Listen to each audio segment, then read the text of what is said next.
Hello and welcome to Cricket8 Podcast. I'm Megha and join me is Rob who's back after a well enjoyed and well deserved vacation. And we're going to be talking about a topic that's not as jovial or as enthusiastic, would not get us as enthusiastic because obviously we're talking about Sri Lanka's downfall in cricket and how it all happened, how it all transpired. It might be interesting, but maybe slightly disappointing to reflect on why it transpired the way it did. So let's begin, Rob, by acknowledging what a force Sri Lanka were a decade back because they won in 1996. Nobody expected them to lift the Cricket World Cup back then. Since then, did not really look back for at least a decade because 2007, 2011 back to back finalists in the 50 overs World Cup, 2014 won the 20 overs World Cup, but after that, it all went downhill for them. Yeah, they had three absolute legends playing all at the same time, and they had plenty of support, those three guys. So the batting was never a problem in any of the formats, really. Because when you've got Dilshan, who they turned from a kind of number six who bowled a bit to an all guns blazing opener, he was ahead of his time, Dilshan, and he was, we all know what he did with creating shots and scooping and everything else. So he was ahead of his time, Dilshan. Him at the top, Sangakkara and Jayawardene in three and four. That's absolutely unbelievable. That's as good as anything anybody else had. And they had that for 10 years, basically. And to go from that, where all three of them disappear, that's going to put a hole in any team, isn't it? That's just normal, and that's how teams go. And it's impossible to have three guys that are just going to take over and do that. Australia struggled with the same sort of thing when they lost McGrath and Warne. They've got a bit more depth than Sri Lanka have or have had. But Sri Lanka have got loads of talent, so that's not something that needs to be a huge concern. But they're not evolving with the game like they used to. Sri Lanka used to be like one of the very best white ball teams for quite a long time because they played the game smarter than anybody else. They picked people that England and Australia wouldn't have picked or didn't have the right pathways for picking guys that were bowling like Malinga or Ajantha Mendis or Dhananjaya or somebody who and Sri Lanka can do that thing where they turn up for a World Cup with a guy that you've never heard of who's playing in the first game, and no Yeah. one had any numbers. That was Dhananjaya back in the day. How many World Cups ago was that? Quite a few. But they used to pull rabbits out of the hat, and they seem to have loads of guys that could just do stuff. And then it's all gone pretty badly the last few years, apart from the occasional bit of magic, like Kusal Pereira's best test innings of the last 100 years or whatever it was. And I watched all that. That was so good. And you think, well, just build it around that guy because he can open. I mean, he's still every now and again. He played the other day, didn't he? And got runs. Like, it's so frustrating to have a guy that's capable of doing that, scoring 150 out of 300 in a chase against Stain, Philander, Maharaj, and Rabada, I think it was. Absolutely unbelievable talent. They've got lots of guys. Like when I looked at their team for the World Cup, you look at the bowling and you go, well, every team in Yeah. those conditions would want that bowling attack. And so, what is Mm. going on? Why can't they put a performance or a sustained number of performances together? I think the board has a lot to answer for.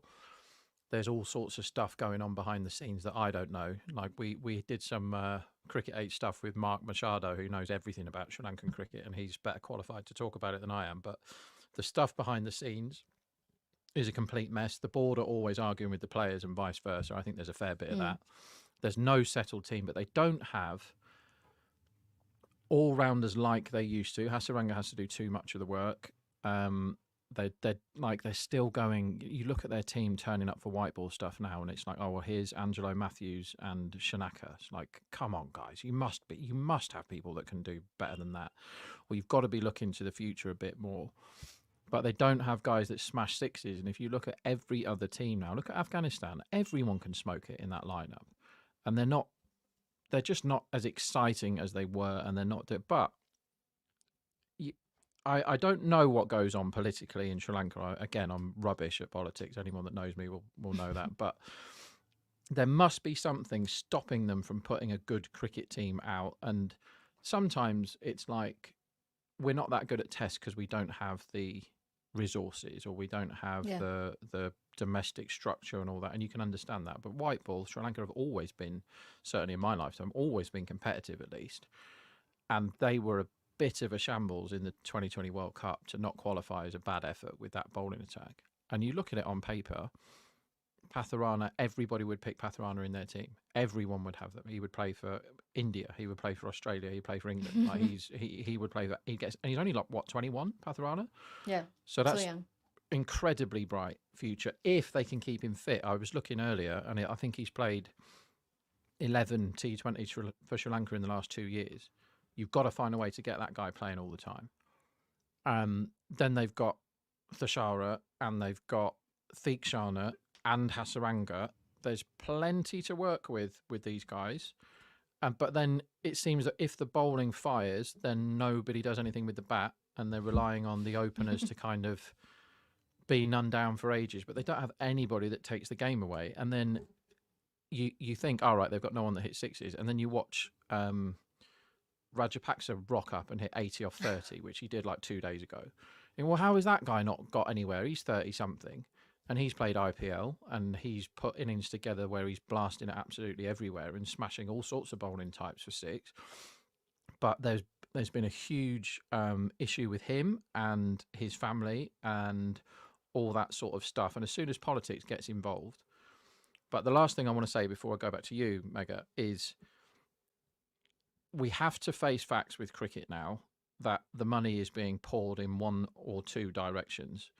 And it's, again, I don't know anything about politics, but a lot of countries struggle because a tiny percent of the population controls a massive percentage of the wealth. And that's where cricket's going now. And Sri Lanka aren't being given enough money because basically India have got it all and they share a bit of it with England and Australia. And those are the guys that are making all the cash with TV rights and all the rest of it. And quite simply, Sri Lanka aren't on a level playing field when it comes to being able to put good cricket teams out because they don't have a fair enough share of the money. And that applies to every other team apart from those three that I mentioned just then.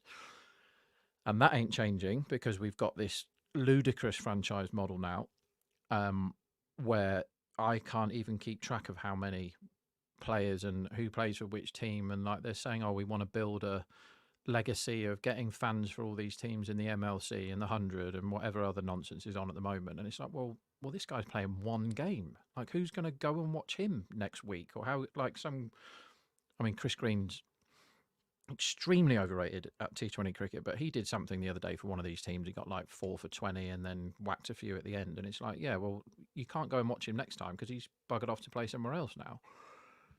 Yeah, cricket's a complete mess, but Sri Lanka are slightly because of internal politics, slightly because they didn't recover very well from losing 3 legends at once, which is not a massive criticism, and they don't have a level playing field because they don't get their rightful share of the money.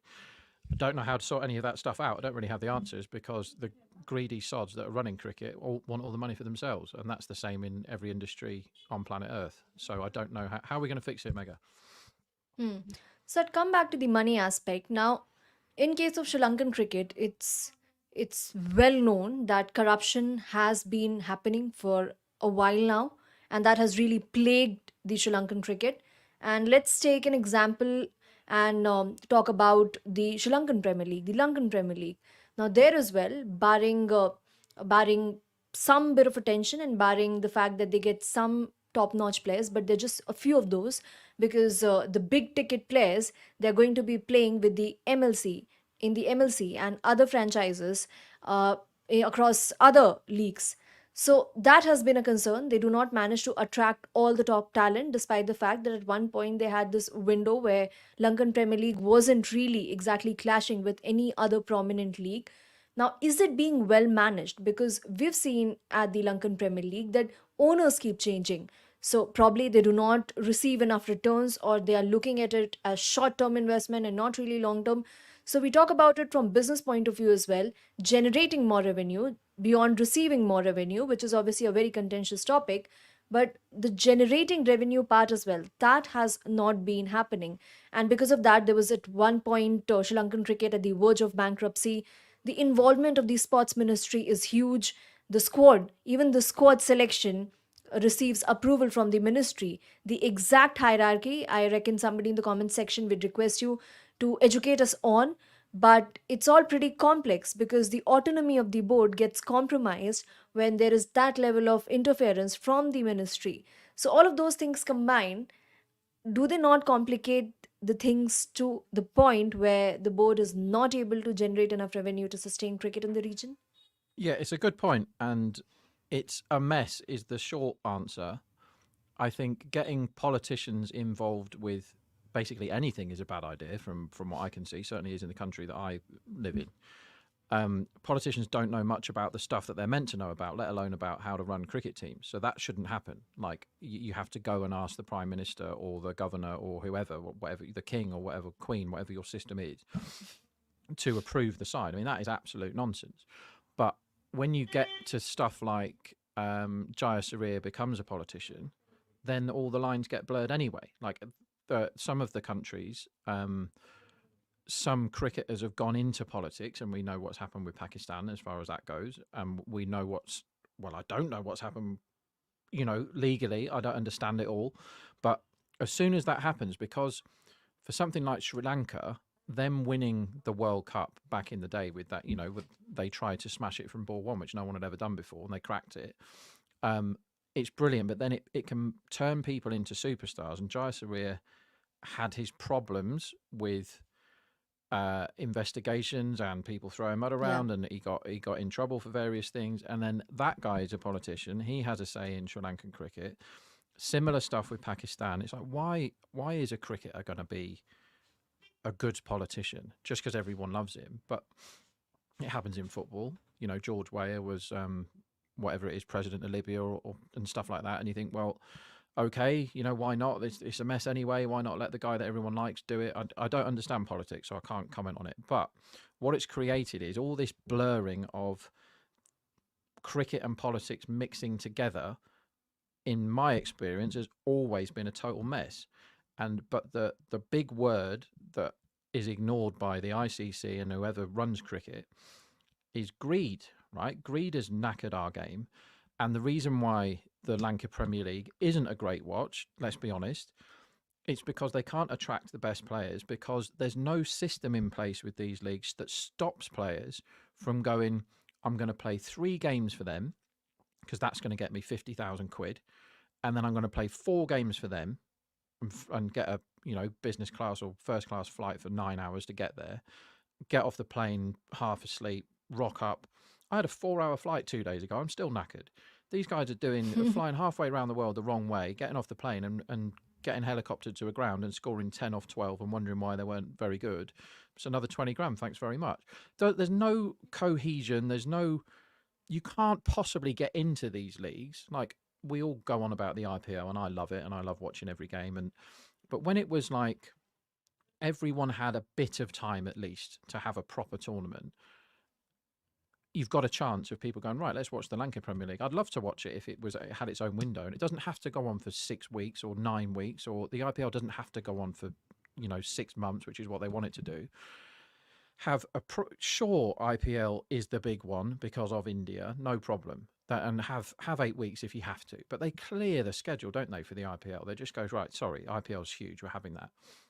Big Bash, stop making the Big Bash longer. Like, they're making that tournament horrendous because it's going on for way too long, and the players are buggering off every 5 minutes to play for different teams. As soon as you allow, and this is cricket's fault, it's the ICC's fault, they sold their soul about 5 years ago for this franchise model stuff. And there's nobody around no one's in charge. No one's ultimately responsible. They're just like, well, everyone's making loads of cash, so who cares? Let's have another league because everyone's making loads of cash. And then Dubai comes in. Look at boxing. Like, if you want Yeah. to watch a good fight between an Englishman and an American or something, it's going to be in Saudi Arabia because that's where the cash is. It's all money. It's all, again, I don't really understand it. But until cricket, and I don't know how this happens, whoever's in charge of cricket needs to go, right, this may short term stop us all from buying a new Rolls Royce or Bentley every week, but we have to think of the integrity of cricket, right? Of making cricket watchable. And, the old classic is I'm sick of watching, Narine Bowles to Russell in different colour clothes or whatever. But that does happen. It's every day you turn, and people ask me all the time, what do you think of this league or this game? Did you watch this? It's like, well, actually, I didn't. And there was a time where I never missed anything. But now I don't particularly care about the major league. Like, it's pretty good, but none of the players are all that bothered. Are you telling me that the guys playing in it really care about these franchises? It's a total mess. It needs to be ripped out, and you go, right, this is a window. The main countries, the test playing nations, if they want one, if they can do it, and the money should be distributed amongst each team to give everybody a chance. Have a window, sure. And yeah, some of the windows will be smaller than others. Even if the Lanka Premier League was 2 weeks, and you go, right, crack on. We'll give you. There's one happening in Canada in maybe Yeah. now, and they don't have floodlights, so they must play at midday when no one's going to go and watch it, or they must play. They've got to sort it out so they can have an actual chance, play a proper tournament. A proper tournament can be 2 weeks. Some of those are really fun. Have proper windows, get it sorted, but don't have four going on at the same time in different parts of the world where there's no restriction on who can play for anyone. Like, what's the most successful league in the world? It's probably the English Premier League or the Champions League, let's say. They're well organised and they're not playing 10 games with other teams. You can't play for Man United on Thursday and Man City on Friday and go and play in the Championship on Sunday and then La Liga on Tuesday. You just can't do that. There has to be like a proper transfer system. Something needs to be put in place to just stop. Basically, they've created, and I'm not blaming the players because I would do it. If someone says, right, you can play for every single game for Candy, or you can play 2 for Candy, 1 for the Montreal, whatever they're called, Vipers, and 1 for some team over the other side of the world in a T10 in Dubai, and I'll give you 150 grand instead of 20 grand for staying with Candy. Obviously, you're going to do it. Human beings. Everybody's going to say, right, I'll give you twice as much money as you get now. I like my job, but I'd be off if someone doubles my wages. Like, no dangers. So it's not the players' fault, but they've created mercenaries now where people can just earn bucket loads of cash by playing and not really caring. Results don't seem to matter. No one seems that bothered whether Pooran scored 80 off 20 or got out for nothing. Like, no one cares. Don't know. And are the people of Canada like really getting into cricket because there's a franchise tournament there that's whilst there's another 5 going on? I don't really know what the answers are, but if they keep going how they're going now, where there's multiple franchise leagues on at the same time, cricket's gonna die, and we won't have cricket as we've all known it before. It will just be this rolling circus, and it won't be T20. It'll go down to T10 because it's quicker, and then it'll be T6, and then it'll be a super over, which I would actually quite like to watch, a super over World Cup where everyone just play. But you could do a super over World Cup in 3 days. It'd be really funny. They're going to kill cricket the way it's going, so they need to do something. But when you say they, who is they? Who's in charge of it? ICC don't do anything. The MCC don't do anything. They just employ like famous people to have nice speeches and they all have lovely dinners. Do you know what I mean? They don't actually do anything. And the greed, you can go all the way back to Kerry Packer times if you want to start talking about greed. But the Alan Stanford thing, when he landed on the nursery ground at Lord's in a helicopter with, suitcases full of cash or whatever, and Giles Clark, who is an abominable human, Giles Clark going there with a stupid grin on his face thinking, how much cash are we going to make here? No one did any due diligence. The guy's rotting behind bars as we speak now, and he just had a big smile and loads of money, and cricket went, yes please, we'll get into bed with this. And it's like cartoons, the fat cats with massive grins and cigars sticking out of their gobs, and no one's remembering that cricket's actually a really good game. And if you're making guys fly around the world, and girls now, the women's game's going the same way soon enough, making people fly around the world, constantly play. They don't know who they're playing for. I heard Carlos Brathwaite on the radio during the test match the other day, and they asked him the question, what's your schedule like now? And Carlos Brathwaite hasn't been what you would consider international class for a few years now. I think that's fair to say. Like, he's kind of a journeyman now. Like, seems like a thoroughly great guy, and obviously he's achieved stuff that most cricketers could only dream of. But he was like, right, I'm playing in Canada for 2 weeks, and then I have to go to Dubai, and then I'm somewhere else for a T10. And they were like, all right, and then how long is that going to take? So, oh, that's just in the next month. And he's like, what's happening after that? He's like, I'm not sure what's September, but I'm playing in at least two things. And he doesn't even know. And they said, what do you prefer, T10 or T20? He said, oh, T10, please, because I only have to bowl 2 overs rather than 4. And he's like, my body's tired because getting off a plane when you're 6'6" or whatever, it does take it out of you. And it's Yeah. just a joke. Cricket's gone mad and somebody needs to fix it. Megha, I think it should be you that fixes it. How do we make that happen? The last person on earth to be entrusted with the responsibility. But you made a very interesting point about the leagues being shorter. Now, I reckon the challenge there is that with the leagues being shorter, what comes into picture as well is the fact that you're getting players to travel n number of matches into the amount of money that they can make, the amount of money that can be generated per game. Now that reduces with a smaller or a shorter duration league. So in that case, potentially from the point of view of the organizers, they would not really look at a really short league. MLC at the moment is relatively short, but their long term goal obviously would be to expand it depending on how much interest they are able to generate. So, do you think that really could be the solution going ahead? Or is it not directly contingent upon the number of matches that happen in a league? Because broadcast revenue or the duration for which you can keep people interested, or duration during which you can get people to get interested and then take it to the peak as you head towards the business end of the tournament, all of that has to be of a certain duration, of a certain period for it to really do well. Yeah, I think if you want a window for everybody, or because what might happen is they go, right, well, we've only got 3 countries that are generating us money. So we're going to have the IPL, and that's 2 months a year. And that's set in stone forever. So there's 2 months gone. We're going to have whatever England want to do, because England have as culpable as anybody else of cricket being in a mess. The 100 is a total disaster from start to finish. I don't care what anyone says. That is a clown of a tournament. And they're running that with the blast that happens, like the main T20 tournament in England starts and then it stops for 3 months or something. And then they go, all right, do you remember that tournament that we all played in ages ago when the pitches were different and conditions were different and no one's got any of the same players? It's quarterfinals time now, lads. Let's get on with it. And then it's finals day. And they try and hide it from the British public and the world, the watching world, the T20 Plus. It's actually quite good. Like finals day is one of the most fun days of cricket when you get semi-final, semi-final, final.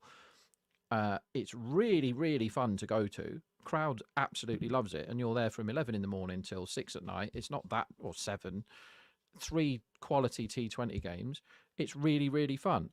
But yeah, you do have to make these windows quite short, and they've got to sort the formats out of these competitions as well. And again, when you're going to a lot of these tournaments now are trying to outdo each other, and they go, right, we're having a power play where you choose any 2 overs to use it, or we're going to have it so that the fielding restrictions change at this point, or we're going to do the impact sub and we're not, and we're doing the worst one was the bash point or whatever it was called for highest scoring 10 overs get another point. All this nonsense that happens, like on one hand it's quite funny, but on the other hand it's just a mess. It's just like, how can you have numbers?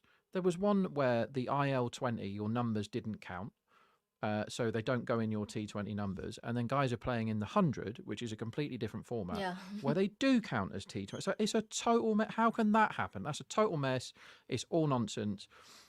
But Sri Lanka I can't blame Sri Lanka for any of this, because they're kind of left scraping the barrel, doing the best they can, because big greedy India and big greedy England and big greedy Australia are trying to take all the money and the players for themselves. But yeah, the fact that England can make a tournament, like unilaterally decide to change formats and do something completely different. Again, nobody really wants to play in it. I think Zampa might be the only one because he quite likes it. But nobody really wants to play in the 100 other than people that are trying to get franchise gigs elsewhere. And that's what it boils down to. Hmm. Akash has got a point here. He's saying cricket is not a game for today's world. People can waste 90 to 100 minutes in football, quote unquote, waste, but can't wait for 3 hours for a T20 game. That's why cricket is not spreading. Now, the question of cricket spreading or not is probably for another day, but cricket is still managing to get eyeballs in some countries for sure, including India, and that's why cricket continues to exist. Cricketers continue to make money and more money than they did before. But let's also, before we conclude this conversation, also talk about Sri Lankan women's team. Now, very recently, that's just yesterday, they won the Asia Cup. Before that, in the Asian Games, they managed to finish as a semi-finalist, or rather finalist. They made it to the finals, but lost out to India by a huge margin.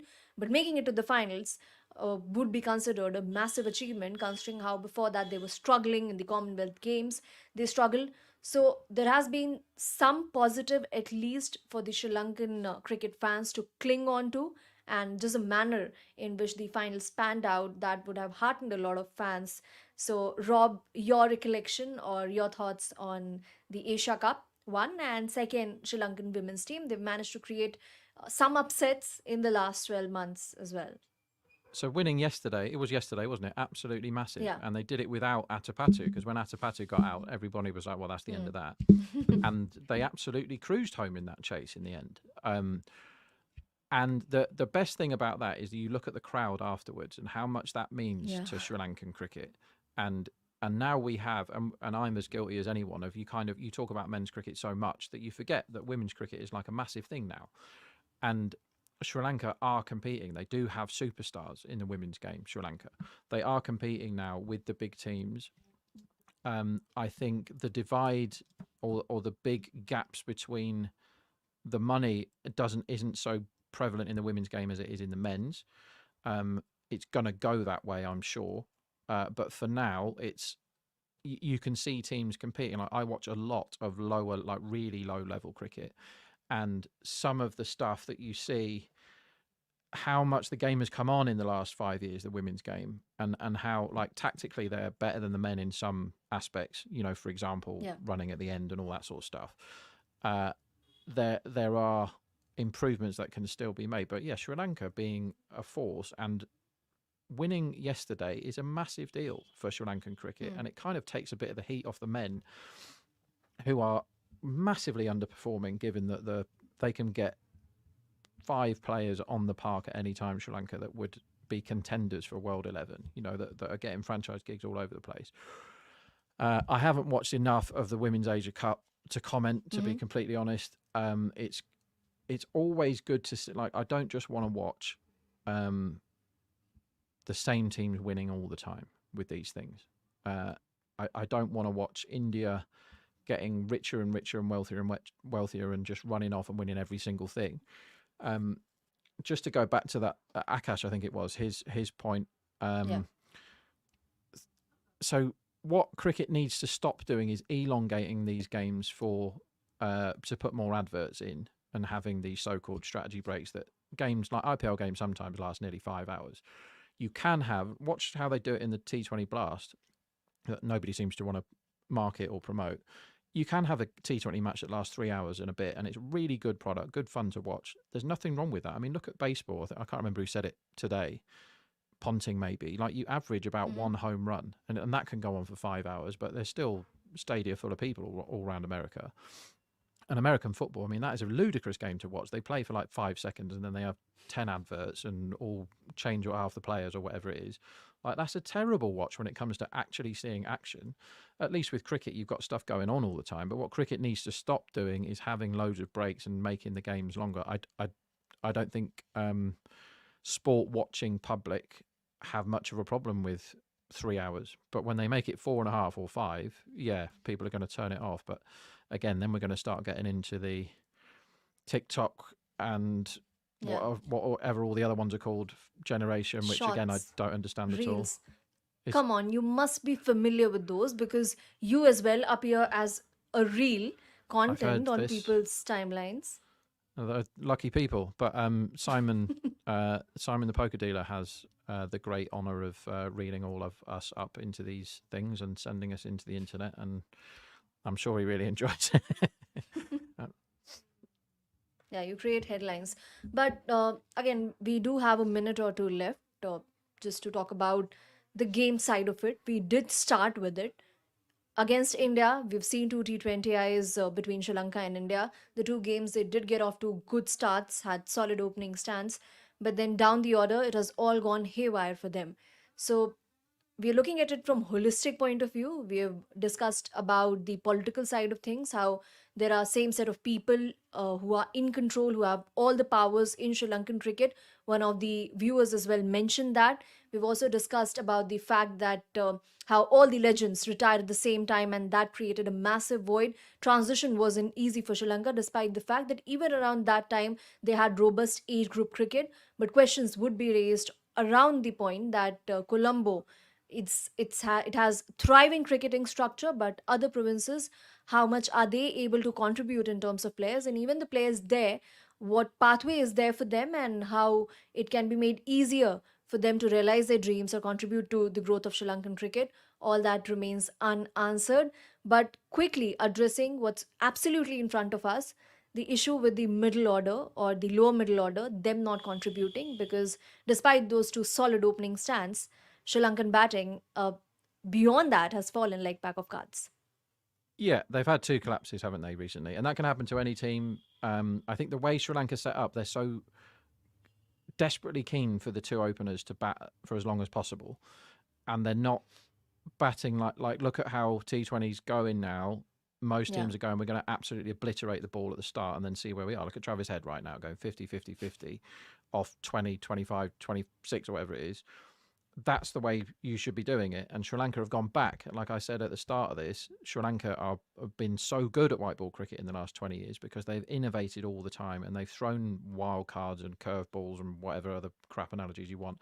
They've thrown these people in and gone, deal with this, how we're going to play. Like Meninga's going to bowl from here and everyone else is bowling Yeah. from here. And he's like, no, it's here. And no one could cope with that. And that innovation appears to have gone, and they've gone, well, because of the guys we've got right now, we're going to set the platform and then hope for the best. It's a terrible strategy because they don't have the guns they don't have it. West Indies, that would be an okay strategy because they've got four guys that hit massive sixes down the order, and they keep churning guys out that hit massive sixes down the order. That's not a problem that West Indian cricket has. It's a whole different podcast what problems that West Indies cricket has got. But Sri Lanka don't have those players, so setting up to set the platform and be 80 for none off 12 overs is a load of nonsense because they're going to get outgunned, pure and simple.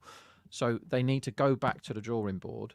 I hope that whoever's in charge of cricket can see this happening, that the top three teams, not because of cricketing reasons, are going to pull away from the rest because they have more money. And then, like, wouldn't it be good if Sri Lanka were better? And wouldn't it be good if the West Indies were better? It's not their fault that they're not. They're not getting a fair enough crack of the whip.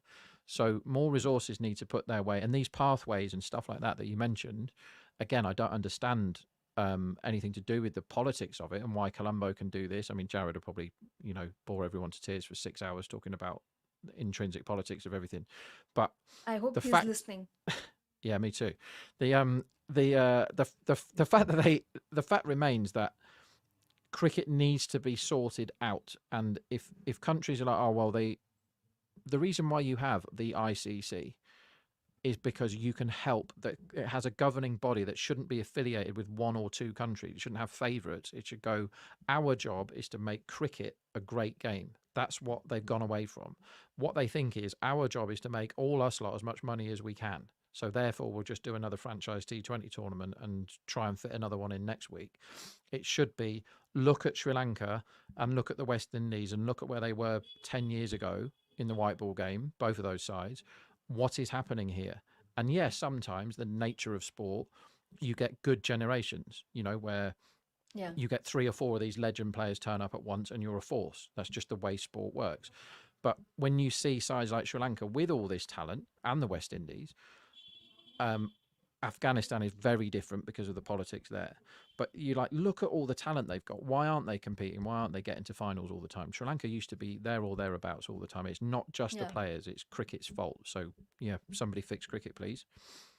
And Sri Lankan team has been in a state of flux for a considerable while now, because even the leadership team, the captaincy, that has not remained stable, and there's been a lot of chopping and changes. And you did talk about a lot of players, a lot of legendary players, potential legends, teams being blessed by that, them at the same time. But in case of Sri Lanka, even if that had happened, we wouldn't have known, because players getting a long run is another issue that Sri Lanka is grappling with.